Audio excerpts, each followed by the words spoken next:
대선이 가까워지면서 여야 후보들의 상대를 향한 발언들이 거칠어지고 있습니다.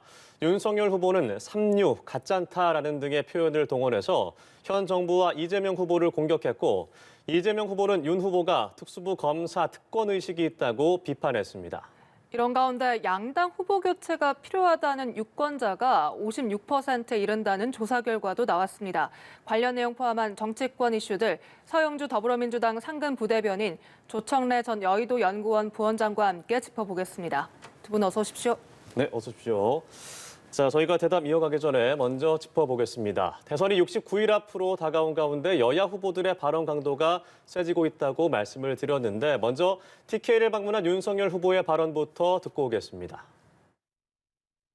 전문가가 들어오면은 자기들이 해먹는데 지장이 있죠. 그러니 무식한 이 삼류 바보들을 데려다가 정치를 해서 나라 경제 망쳐놓고 외교 안보 뭐 전부 망쳐놓고 권위주의 독재 정부는 국민들 경제를 확실하게 살려놔서 우리나라 산업화의 기반을 만들었습니다. 이 정부는 뭐 했습니까? 제가 이런 사람하고 국민 여러분 보는 데서 뭐 토론을 해야 되겠습니까? 참, 어이가 없습니다. 정말 가짜습니다. 네, 윤석열 후보 상당히 거친 표현들을 사용을 했습니다. 무식한 삼류 바보들, 북한 주사 이론을 배운 사람들, 그리고 가짠타. 그야말로 원색적인 비난인데요. 이렇게 수위가 높아진 이유가 뭐라고 보십니까? 일단 뭐 본인이 최근의 상황 자체가 상당히 좀 궁지에 몰리지 않았을까. 그런 좀 감정적인 부분들이 올라온 것 같아요.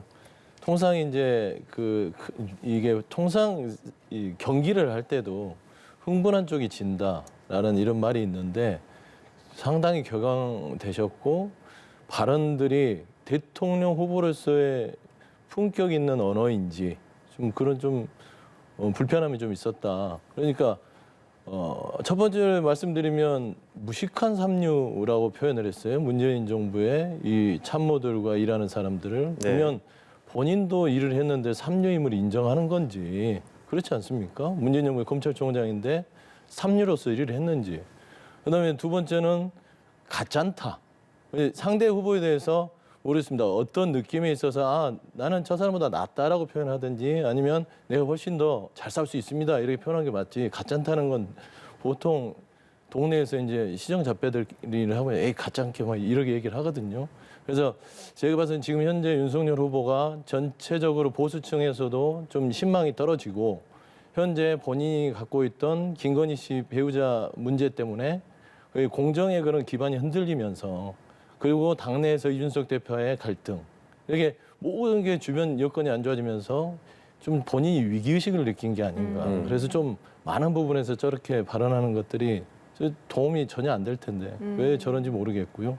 좀 이렇게 좀 차분하게 좀 다시 다잡으시고 토론을 저를 바깥에서 아웃사이드 하면서 나 토론 잘한다. 모두에서 안 하는 게 아니다. 이러지 말고 직접적으로 저런 거를 외곽에서 하지 말고 이재명 후보하고 만나셔가지고 토론해서 내가 더 잘났다. 내가 더 잘할 수 있다. 그리고 당신은 뭘 잘하냐. 말한 대로 중대범죄자라고 하면 어떤 부분에서 나 이렇게 생각한다. 그럼 이재명 후보께서 윤석열 후보 생각은 이게 틀립니다. 이렇게 하면서 국민들이 판단할 거 아닙니까? 근데 왜 자꾸 저렇게 막말과 본인 스스로 품격을 깎아먹는 일을 안 했으면 좋겠다. 좀 그런 좀 조언을 드리고 싶습니다. 예. 최근 위기의식에 이렇게 어조가 세진 것 같다. 이렇게 분석을 하셨습니다. 뭐 민주당에서는 그렇게 볼 수 있겠죠. 예, 뭐 그런데 이제 대선이 한 2달 남고 그러니까 임박해지면 발언 강도가 세집니다. 세지고 상대 후보에 대해서 직격하는 말을 하게 되고 이제 이런 현상으로 보시면 되고요. 지금 말씀하신 내용은 문재인 정권의 무능과 실정에 관련된 국민의 정서를 대변한 측면이 있습니다. 이게 뭐냐면 예를 들면 탈원전 정책을 추진하는 위원회를 만들면서 원전 전문가가 참여를 안 한다든가 뭐 탄소 중립 얘기하면서 관련 위원회에 기후 전문가가 빠진다든가 뭐 이런 식의 전문가가 빠진 행태를 보이고 정치적으로 결정한 그런 사례들이 지난 4년 동안 다수 있었고요. 네. 지금 이제 4년 동안 소득 주도 성장, 탈원전, 뭐 최저임금의 급격한 상승, 수요억제 중심의 부동산 정책 등등 잘못된 결정으로 인해서 시장이 교란되거나 실패한 사례들이 다수 있었습니다. 근데 이제 지금 민주당이나 이재명 후보는 이런 부분에 대해서 성찰을 하는 모습을 보인 적이 없고요.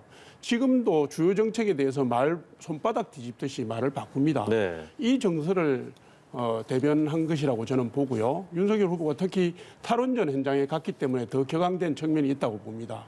물론 이제 대선 후보로서 조금 더 절제된 말씀 단어를 쓰시면 더 좋지 않겠나 하는 아쉬운 부분은 있습니다.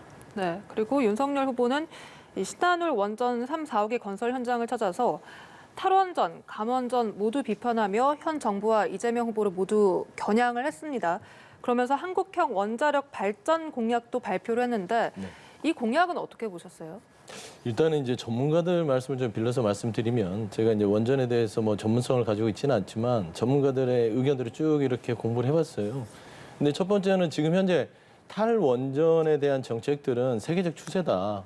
그러니까 기존에 더 있는 거를 없애는 게 아니라 노후된 원전들을 없애고 폐쇄를 하고 그다음에 신규로 하는 부분들을 줄여나가면서 지금 말하자면 체르노빌 이후에 최근에는 후쿠시마 이런 원전 사태에서 위험성 때문에 이 원전에 대한 게 원전의 확산 신규 이런 부분들을 줄여나가는 추세입니다. 그래서 이런 게 국제적 추세라서 탈원전 부분들은 그런 국제적 추세를 저희가 감안을 했고 두 번째는 기후 위기 대응에 있어서 신재생 에너지 쪽으로 에너지의 이제 전환이 필요하지 않느냐. 이것도 뭐 우리뿐만 그런 게 아니라 전 세계적으로 에너지 기후 변화에 대해서는 지금도 계속 논의를 되고 있는 거거든요. 그런 차원에서 하는 것이지 이게 제가 봐서는 윤석열 후보가 말하는 것은 첫 번째는 그냥 반문재인 정부에 대한 정책의 반발이다. 네. 그리고 원전에 대한 어떤 이 탈원전을 벗어나서 원전을 통해서 일자리를 늘리겠다.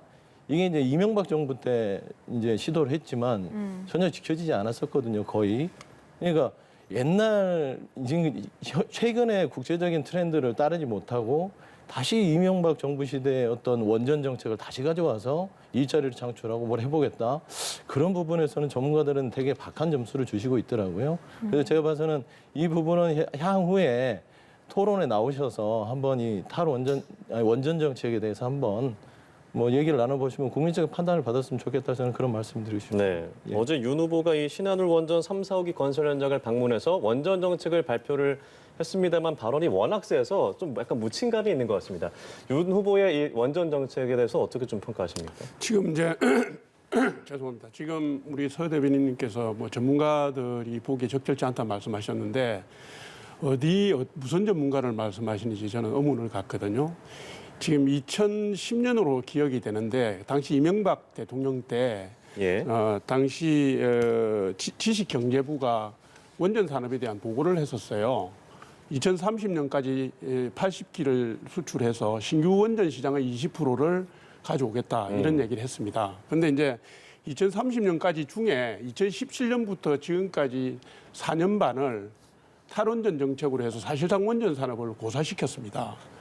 우리나라의 원전 산업의 경쟁력은 세계 최고였고요, 당시에. 특히 후쿠시마 원전 사고 이후에는 세계 원전 시장을 프랑스하고 한국이 그 양분할 수 있다는 전망이 나오던 시점이었습니다. 그런데 세계적인 죄송합니다. 세계적인 친원전 조류에 역주행을 한 거거든요. 문재인 정부가. 그런데 이제 저는 이렇게 생각합니다. 지금이라도 만약에 정부의 정책이나 대통령의 의지가 뒷받침이 된다면 한국 원전 산업계는 부활할 수 있다 이렇게 봅니다.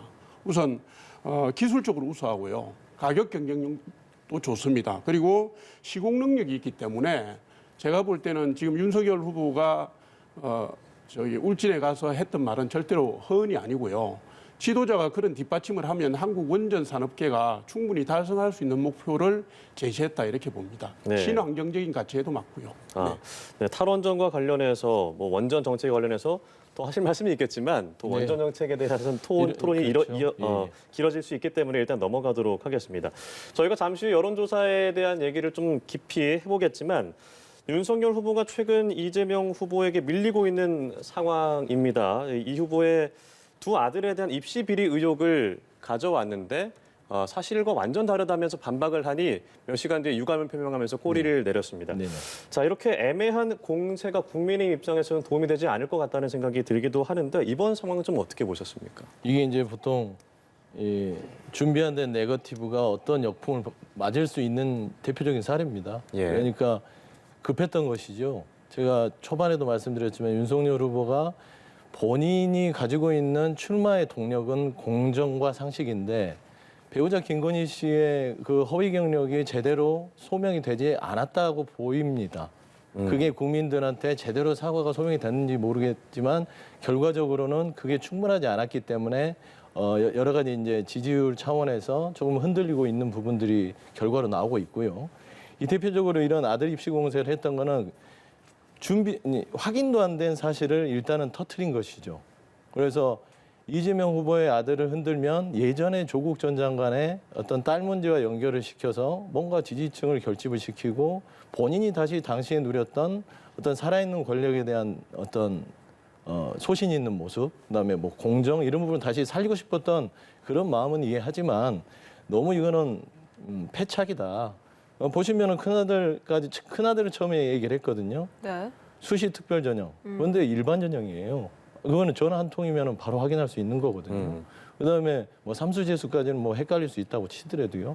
그다음에 큰아들은 고등학교 내신이 네 과목에 다 1등급이고 수석을 놓치지 않은 정도로 공부를 잘했기 때문에 이 부분은 확인을 해서 발표를 해야 되는데 그 부분도 허위로 됐고 그거를 끝나자마자 66회 발표하자마자 또 둘째 아들을 건들죠. 둘째 아들이 경제학부를 가고 여기도 어떤 뭐 세계 외국인 뭐 특별 전형인가 뭐 하여튼 그렇게 얘기를 한 걸로 제가 알고 있습니다. 근데 경제학부를 갔다고 했는데 정경학부를 학부로 들어갔다가 2학년 때 행정학과를 갑니다. 그리고 이 친구도 세 과목에서 1등급을 받은 친구라서 전혀 이 두 아들들이 본인의 입시에 있어서는 명백하고요. 근데 흔들고 싶은 거거든요. 그래서 저희가 66명이 처음에 이런 허위 가짜 뉴스를 배포했을 때 철회해라, 논평을 철회해라 했더니 안 하고 있었어요. 그리고 둘째를 낸 거거든요. 근데 정치권 66명의 의원들을 다 공직선거법으로 걸어서 이분들을 또 곤란하게 만들고 싶지 않은 또 저희는 배려가 있었지만 그런 기회를 줬는데도 둘째 아들까지 흔들었고 그게 가짜 뉴스였단 말입니다. 그래서 저희가 고발을 하니까 사과 논평을 냅니다. 왜냐하면 이게 상당히 공직선거법이 이게 굉장히 엄중한 게 이 아들들에 대한 허위 사실을 비방과 허위 사실을 통해서 후보자에 대해서 낙선의 목적이 있었을 수도 있다라는 공직선거법이 있는데 최소 한 200만 원, 250만 원 이상의 그런 과중한 벌금을 물리고 있습니다. 그러면 66명의 국민의힘 의원들이 거기에 다 걸려 있으면 얼마나 곤란해지겠습니까? 하지만 중요한 거는 윤석열 후보든 국민의힘이든 아무리 급해졌어도 최소한 또 이 가족들을 건드려서 뭔가 흔들어 보려는 것보다 그리고 네거티브가 아니라 제대로 된 검증을 해야 국민들께서 검증을 하고 있구나. 그건 인정할 건데 이런 네거티브는 이제 그만하셔야 된다. 좀 그런 조언을 좀 드리고 싶습니다. 네. 그리고 이준석 대표와 관련해서 내일 김종인 위원장과 회동을 가지는 것으로 알려졌습니다. 그래서 네. 여기서 어떤 분기점이 마련이 될지 일단 윤석열 후보가 동석할지는 뭐 반반 의견이 나뉜다고 알려져 있어서 여기서 결론이 나올까요? 제가 예상하기로는 뭔가 결론이 나올 거라고 봅니다. 지난주에도 제가 말씀드렸지만 이준석 대표가 윤석열 후보를 돕지 않으면 누굴 돕겠습니까? 당대표인데. 그리고 본인도 선대위의 직책을 사퇴하면서 당대표로서의 역할은 하겠다, 후보 돕는데 그런 말씀을 하신 적이 있잖아요. 그 이준석 대표가 선대위 직책을 사퇴한 이유는 현재의 업무 체계와 소통 구조로는 대선 승리가 어렵다. 그러니까 윤석열 후보에게 이것을 재조정하고 바꾸는 용단을 해달라는 뜻으로 사퇴한 걸로 저는 이해를 하고요. 그 이후에 윤석열 위원장하고 윤석열 후보하고 김종인 위원장이 업무 체계라든가 소통 구조라든가 이런 부분들을 상당 부분 바꿨어요. 그래서 지금은 이준석 대표에게 일정 부분 명분이 주어지고 그동안의 고충이 해결된 상황이다. 앞으로도 고칠 게 많겠지만은 의견 접근을 해서 해갈 수 있는 그런 시점까지 왔다고 보고요. 저는 김종인 위원장께서 이준석 대표의 복귀 명분을 만들어주는 형태로 내일 오찬을 만들었을 거다 이렇게 짐작을 합니다. 아마 거기서 좋은 결과가 나오지 않을까 예측합니다. 그런데 이준석 대표가 오늘 아침 지면에 나온 인터뷰를 보니까 여전히 선대위 복귀는 고려하지 않는다 이렇게 선을 긋고 있어서요. 그저께까지는 또 선대위 윤 후보의 요청이 네, 요청이 있으면 오면. 복귀할 뜻이 있다는 말씀을 네. 했잖아요. 네. 저는 거기에 진심이 있다고 보고요. 완급 조절에 들어갔다고 저는 봅니다. 그러니까 복귀를 하더라도 정치적으로 볼 때 모양새가 더 좋아야 되고 또 자기가 갖고 있는 요구사항도 조금 더 관철시켜 나가야 될 부분이 있을 거거든요. 정치는 뭐 당내든 당외든 밀당을 하는 거 아니겠습니까? 더군다나 이준석 대표는 당대표인데 뭐 백기를 드는 식의 그런 복귀를 하겠습니까? 저는 그 일환이라고 봅니다. 네. 네. 김종인 위원장과 이준석 대표가 일단 이번 주 내로 회동을 하는 건 확실한 겁니까? 저는 그렇다고 봅니다. 네, 네, 알겠습니다. 올해를 안 넘기고 갔으면 좋겠네요. 네. 네, 민주당 입장에서는 네. 이렇게 부원장께서 조금 올해를 안 다른 넘기면 시각이죠. 저는 네? 이제 다른 시각인데요. 이준석 대표를 이제 저희는 좀 더 삼자적 시각에서 볼 수 있죠. 이준석 대표가 들어가기가 요원하다고 제가 보는 이유는 지금 이건 당과 선대위의 갈등이거든요. 그 제일 큰 책임은 윤석열 후보입니다. 그러니까 김종인 총괄선대위원장이 결정한 사안은 아니다.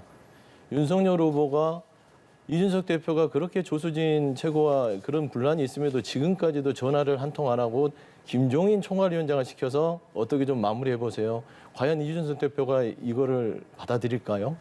그렇게 받아들이면 이준석 대표는 명분도 없고 말하자면 백기투항이 아니라 본인이 정치적으로도 그리고 이 당원들이 선출된 당대표로서 위상도 안 서실 거라고 보고 있고요.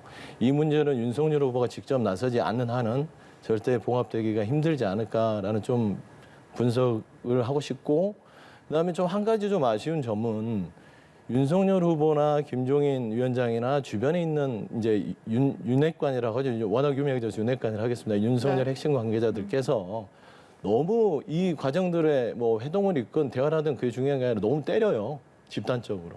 이준석 대표를. 그러면 이준석 대표를 그렇게 때리면 때릴수록 이준석 대표가 무릎을 꿇는 게 아니라 더 단단해지고 더 고개 들 것이고 돌아올 길은 없을 것이다. 그래서 제 생각에는 그런 부분들을 좀 윤석열 후보가 치워주셔야 이준석 대표가 편안하게 들어올지 않을까 저는 그런 평가를 하고 있습니다. 네, 그러면 이 갈등이 올해를 넘길 것이다. 저는 라고 보십니까? 1월 올해는 넘길 것 같습니다. 예. 네, 한번 알겠습니다. 지켜보시죠. 네, 이런 가운데 이재명 후보는 자신을 중범죄자로 칭한 윤석열 후보에겐 이 특수부 검사의 특권 의식이 있다고 비판을 했는데요. 직접 들어보겠습니다. 일국의 이제 대통령이 되겠다는 유력 후보 그렇게까지 하실 필요가 있다는 생각이 하나 들었고요. 네. 이제 특수부 검사들의 특징 중에 하나가 있는 죄도 만들고 없는 죄도 만들고 있는 죄도 덮어줄 수 있다고 믿는 무소불위 특권 의식 같은 게 있습니다. 저를 아무 근거도 없이 그렇게 표현하시는 걸 보면 그 특수부 검사의 묘한 평소의 특성이 나온 게 아닌가 좀 걱정되긴 합니다. 네, 네. 윤 후보가 어제 세게 좀 발언을 한 것에 대해서 이재명 후보가 좀 반론을 한 것 같습니다. 특수부 검사들이 갖고 있는 무소불위 특권 의식이 걱정된다. 이재명 후보의 발언 어떻게 보셨습니까? 특수부 검사 운운하신 것은 말인즉슨 없는 죄를 만들었다는 얘기 아니겠습니까? 기획수사 뭐 이런 얘기인 것 같은데, 근데 없는 죄입니까?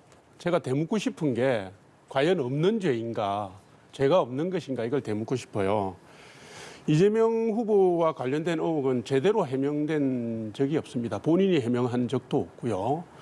그다음에 수사도 검찰 경찰 수사도 대장동 특검과 관련해서 뭐 후보는 건드리지도 못하고 심지어는 후보 척근인 정진상 실장도 건드리지 못하고 갈짓자 행보를 하고 있지 않습니까? 특검은 특검대로 이재명 후보는 뭐 특검합시다 이래놓고 민주당은 회피하는 이중 플레이를 지금 하고 있고요. 그다음에 국가의 명운을 가르는 주요 정책 자신의 공약을 이렇게 뒤집고 저렇게 뒤집고 신뢰 없는 행보를 계속하고 있으면서 이것을 덮기 위해서 이제 토론회 합시다 이렇게 얘기를 하는데 사실 이렇게 조르지 않아도 법적으로 토론회 구성 요건이 있기 때문에 때가 되면 다 하게 돼 있습니다. 지금 토론회 얘기를 하는 것은 덮자는 얘기고 수세를 공세로 전환하자는 얘기인 거거든요. 이걸 윤석열 후보가 받을 이유도 없고 받아서도 안 되는 겁니다. 근데 과연 자기가 죄가 없는지 정말 의혹이 없는지 의혹에 해명한 적이 있는지 하는 그런 진정성을 갖고 국민들한테 설명을 해야 되고 특검도 저는 당장 빨리 수용해야 된다고 봅니다. 네, 이 윤석열 후보가 이재명 후보에 대해서 이 중범죄자다라고 발언을 했기 때문에 좀 받아친 걸로 보여지는데 네. 이 발언 어떻게 보셨습니까? 뭐 후보께서 할 수 있는 말이죠. 뭐 중범죄자 취급을 당했으니 뭐 특수부 검사니까 뭐 없는 죄 뒤집어 씌우는 특권의식 아니냐. 윤석열 후보께서 검사 빼고는 해보신 게 없잖아요. 그렇지 않습니까? 평생을 검사를 해보셨으니 지금 그저 예전에 검찰이라는 이 행태 자체가 많이 개선이 돼서 그렇지 솔직히 국민들께서는 검찰 끌려가면 검사 털어서 먼지 안 나온 사람 없다. 불어라 하면 검사한테 잡히면 털려서 오는구나라고 했던 인식들이 국민들한테 있었고 이런 발언들을 하다 보니 그런 오해를 불러일으키는 것이죠. 꼭 이재명 후보가 아니더라도 저한테 만약에 그렇게 검사가 얘기를 했다면 저도 이 정도 얘기는 할 수 있다. 그래 말씀드리고 그거는 이제 중요한 문제는 아닌 것 같습니다. 서로 간에 이제 말이 오가는 정도 수준이니까. 중요한 거는 이 중범죄자라는 걸로 규정을 하면서 토론 안 하겠다는 얘기거든요. 그런데 토론이 본인 게 아닙니다. 토론은 후보의 권리가 아니라 국민들의 권리이기 때문에 왜 본인이 하겠다 말겠다 하는지 모르겠고요. 토론을 국민들이 원하시는 만큼 토론을 통해서 선택권을 드리고 정확한 정보를 줘서 선택하게 만들어주는 것이 대선 후보자들로서 마땅한 태도다. 그런 말씀을 드리고 있고 저는 중범죄자 이런 발언들이나 뭐 가짜다 이런 발언들은 정말 토론을 하기 싫어하는 한 101가지, 102가지 이유들을 만들어가는 것 같아요. 좀 그런 것들이 국민들 눈에도 그렇지만 보수층에서도 계속 후보 교체론이 나누는 이유는 되게 없어 보인다. 뭐가 자신이 없지? 왜 이렇게 회피하지? 이런 것들이 보수층 또 품격이 있고 좀 잘 살 수 있는 사람을 바라거든요. 그래서 그런 의미에서 이렇게 불필요한 말싸움이나 논쟁을 벌이지 말고 좀 이렇게 당당한 모습으로 토론도 임하고 좀 정책적인 말씀들 이런 품격 있는 모습들을 보여줬으면 좋겠다. 좀 그런 말씀 드리고 싶습니다. 네, 후보 교체론을 얘기를 하셔서 네네. 저희가 여론조사 하나를 준비를 했는데요. 이 한길 리서치의 여론조사에 의하면 국민 절반 이상, 그러니까 유권자 절반 이상이 양당의 후보 교체가 필요하다 이렇게 응답한 것으로 나타났습니다. 사실 역대 대선 중에서 이렇게 국민 절반 이상이 이 대선 후보 교체 필요성을 말한 대선이 있었던가요? 뭐 찾아보기는 힘들었죠. 네. 찾아보기 힘든데 지금 현재 이제 상황 자체가 시작할 때 여러 가지 양 후보 간에 서로 고발사주 의혹과 대장동이라는 큰 축에서 프레임이 시작되다 보니 국민들께서 정확하게 인물론을 들여다보는 시간이 부족하셨다. 저는 그렇게 평가를 드리지만 그럼에도 불구하고 이제 여기에서 국민 56.6에서 후보 교체가 뭐 저희 후보도 진보 성향 후보 교체도 44라고 나왔던데요. 여기서 네. 중요한 거는요. 과반 이상인 70.4%를 국민의힘 지지층 70.4가 후보 교체를 필요한다고 했던 네. 부분들은 예. 제 생각에는요. 보수 성향에서 67이에요. 이러면은 윤석열 후보는 지금 당내 보수층에서도 상당한 위기를 맞고 있다. 저희는 솔직히 말씀드리면 뭐 꼭 굳이 비교는 하고 싶지는 않지만 35에서 40은 국민 여론이 그렇게 될 수는 있습니다. 과반이 아닌 30, 40%가 어떻게 100%가 다 지지하겠습니까? 하지만 50이 넘어가서 67, 70% 정도 된다면 윤석열 후보가 지금 갖고 있는 후보 교체론이 상당히 현실적으로 그 보수와 당내 입장에서는 현실적으로 다가오고 있다. 그러겠을 때 윤석열 후보의 지금 이런 네거티브 공사나 그다음에 토론을 기피하거나 그다음에 불필요한 말실수 등으로 해서 좀 이렇게 표를 잃어가는 것들이 과연 이번 대선 전국에서 그렇지 않아도 국민들께서 이런 후보 교체론을 할 만큼 불편한 마음들이 있으신데 도움이 되냐. 그래서 좀 더 미래지향적인 방향에서 좀 나오셔가지고 좀 많은 얘기를 했으면 좋겠다 그런 말씀 좀 네. 드리고 싶습니다. 예. 이렇게 국민의힘 지지층 70.4%가 후보 교체가 필요하다라고 응답하고 또 보수 성향 지지층에서는 후보 교체 필요가 역시 67.4%. 이렇게 70%를 보이고 있는 것에 대해서 어떻게 보세요? 우선 후보 교체론이 나온 사례가 없지는 않습니다. 네. 2002년 제 기억으로는 2002년 대선 때 노무현 후보에 대한 교체론이 민주당에서 일었던 적이 있습니다. 그래서 그러니까 당선 가능성을 중심으로 지지층이 볼 때 이게 좀 불안감이 조성되고 하면 그게 정도의 차이지만 이렇게 나오기도 했거든요. 근데 지금 이제 윤석열 후보의 부인 경력 의혹이 나오고 난 뒤에 여론조사상에서 눈에 띄는 흔적들이 보이긴 합니다. 특히 대구 경북에서 10% 정도 윤석열 후보 지지율이 빠진 걸로 나온 조사가 있었고요. 그다음에 국민의힘 지지층에도 상당수가 빠진 조사들이 발표가 됐습니다.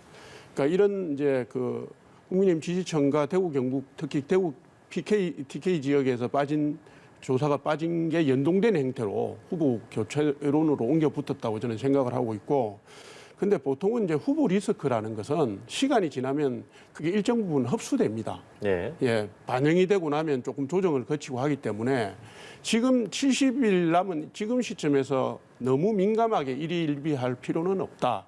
이 점을 제가 말씀드리고 싶습니다. 네. 그리고 최근 나온 이 다자고도 간 대선 후보 지지율을 보면 이 안철수 후보의 지지율이 한국갤럽에서는 최고 9.3%까지 나오고 있습니다. 그렇다면 윤석열 후보의 빠진 지지층이 안철수 후보로 옮겨가고 있다라고 분석을 해야 될까요? 예, 그렇게 볼 수 있습니다. 정권 교체 열망을 보여주는 지수하고 윤 후보 지지율 사이에 한 최대 20%의 간격이 있고요. 그다음에 중도층이 지금 대선 국면으로 들어가고 난 뒤에 줄어드는 게 아니라 여론조사상으로 보면 중도층이 계속 늘어나고 있습니다. 갤럽 예. 조사 같은 경우는 12월 조사에 34%까지 중도층이 늘어난 걸로 나타나는데, 우연인지는 몰라도 윤석열 후보 지지가 빠진 시점하고 안철수 후보 지지가 올라간 시점이 겹칩니다. 물론 빠진 게 그대로 가진 않았습니다. 근데 빠진 지지의 한 절반 정도가 안철수 지지층으로 가는 모습을 여론조사에서 보여주고 있거든요. 그러니까